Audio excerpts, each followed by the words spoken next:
We are days away from President-elect Donald Trump's inauguration, but the Trump effect is already being felt on Capitol Hill and beyond. Here on the Hill Thursday, the Republican-run Senate approved budget legislation that paves the way for a subsequent Obamacare repeal as soon as next month. At his news conference on Wednesday, the president-elect enthused about the future of health care in America. He promised his incoming administration would soon reveal a plan to both repeal the Affordable Care Act and replace it with health care that he says will be far less expensive and far better. You're going to be very proud of what we put forth having to do with health care. Obamacare is a complete and total disaster. We're going to do repeal and replace, very complicated stuff. And we're going to get a health bill passed. We're going to get health care taken care of in this country. And Mexican President Enrique Peña Nieto said that he will throw the country's relationship with the United States wide open in talks with the incoming Trump administration. In a speech to diplomats on Wednesday, he said migration, security, and a new trade deal are all on the table. Trump's repeated threats to tear up the North American Free Trade Agreement, if not renegotiated, has battered the peso and is fueling uncertainty over foreign investment there. Nieto said Mexico would seek deals that would benefit both countries. Regarding the border, Nieto said Mexico would invest in a more secure border, but repeated that it would not pay for Trump's wall. For his part, Trump said at his Wednesday presser that construction of the border wall should commence shortly and that he would make Mexico reimburse the U.S. for building costs. More on the Trump agenda and his first press conference in our next segment. And in Chicago on Tuesday, President Barack Obama bid America goodbye in an emotional farewell televised to the nation. Forceful at times and tearful at others, Obama returned to the soaring, optimistic rhetoric that swept him into office in 2008. After 8 tumultuous years of what he called uneven progress, the president insisted that the nation's better off by any measure. The president said his faith in America had only been strengthened by what he'd witnessed during his tenure, and he promised that even after leaving the White House, he won't be far away. I won't stop. In fact, I will be right there with you as a citizen for all my remaining days.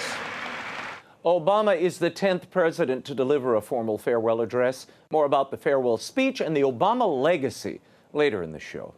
In other news, Dylann Roof, the convicted murderer of the 9 black churchgoers in Charleston, South Carolina, was sentenced to death on Wednesday.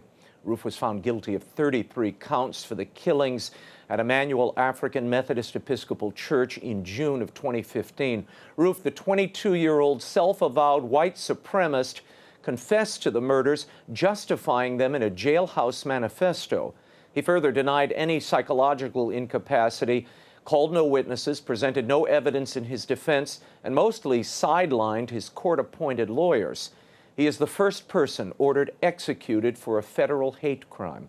Bishop Robert Guglielmone of Charleston, in a statement, said the Catholic Church opposes the death penalty.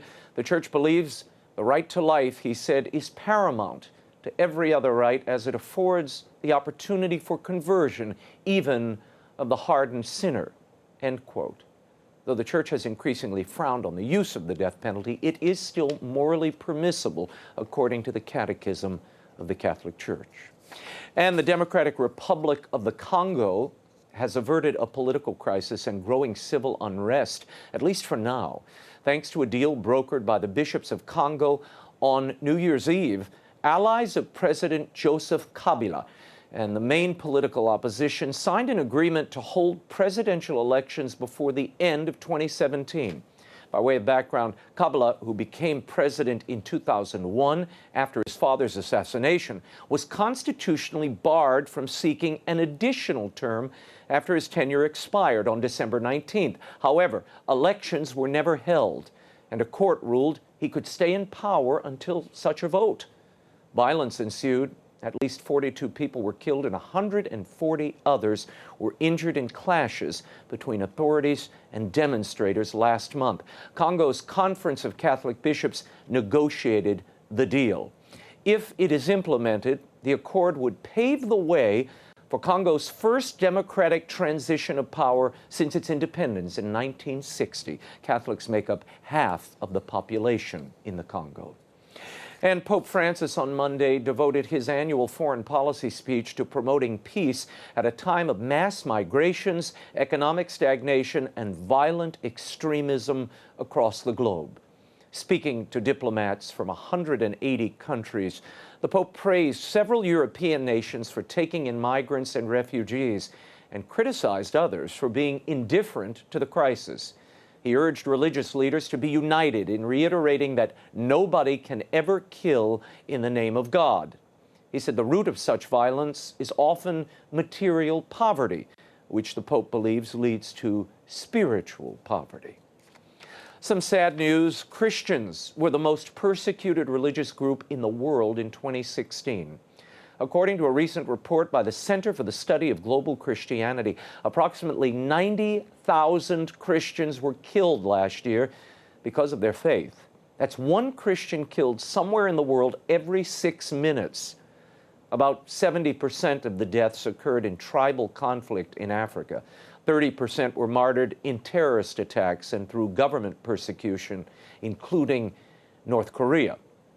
Currently, more than 500 million Christians all over the world are unable to freely and openly practice their faith. And the public discourse, or the controversy over Pope Francis's Amoris Laetitia continues. Earlier this week, Cardinal Gerhard Müller, the head of the doctrinal office at the Vatican, said in a TV interview that there was no need for correction or clarification because the papal document is, quote, very clear in its doctrine.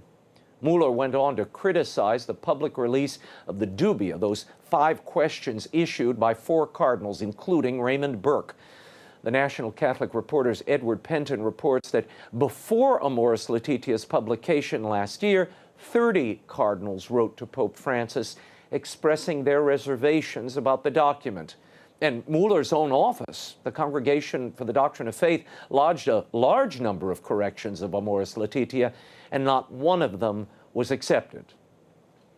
And historian, novelist, and famed music critic Nat Hendhoff died on January 7th. He was 91 years old. The Boston native was a left-leaning, Jewish, pro-life atheist.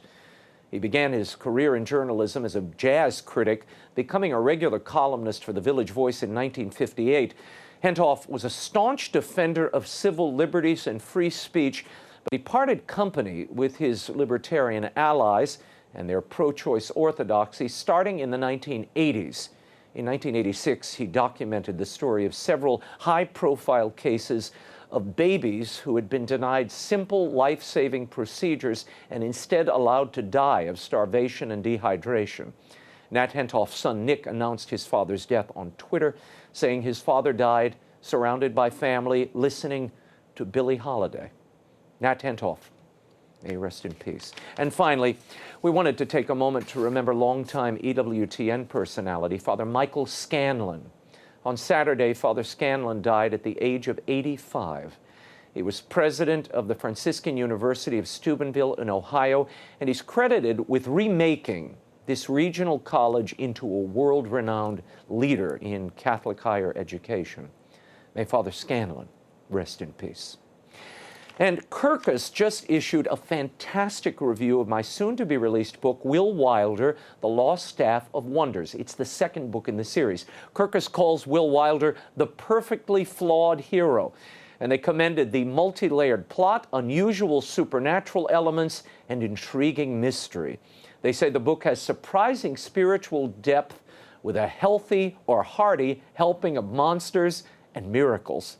I am so grateful for that review. Will Wilder, The Lost Staff of Wonders, hits bookstores March 7th, but you can pre-order it now at a reduced price in some places at Amazon.com, the EWTN Religious Catalog, Barnes & Noble, and at your local independent bookstore. The first book, Will Wilder, The Relic of Perilous Falls, will be available both in paperback and hardback on March 7th.